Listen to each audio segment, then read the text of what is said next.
Guilford County Schools now has the numbers to back up what it already knew. Schools across the district either need major upgrades or complete replacement, and it won't be cheap. The district hired a consulting firm to put each school under a microscope to see which schools need the most help and why. WFMY News 2's Alma McCarty learned the recommendations come with a $1 billion price tag.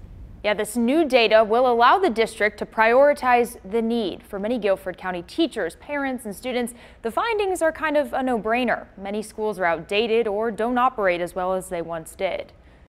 It's taken a toll on the learning programs. I think that's what they were trying to stress, that the teachers are trying to provide, the district is trying to provide a 21st century learning program for students, but the learning environment does not match the programs that we are trying to offer. MGT is the consulting firm that looked at each school's age, size, and other factors. It suggested many schools, especially elementary schools, needed to be replaced, revamped, or repurposed. Among the observations, many schools lacked appropriate cameras for safety and security. Playgrounds were in poor condition. Many schools didn't have appropriately sized classrooms, and some schools used too many portable classrooms.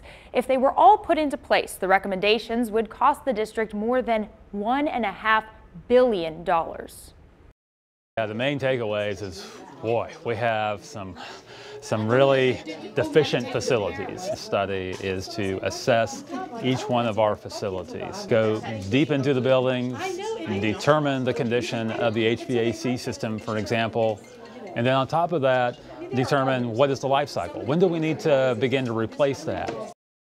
Of course, these are recommendations, and the district will have parents weigh in on an ultimate plan. We've got more information, plus a link to the study on our website.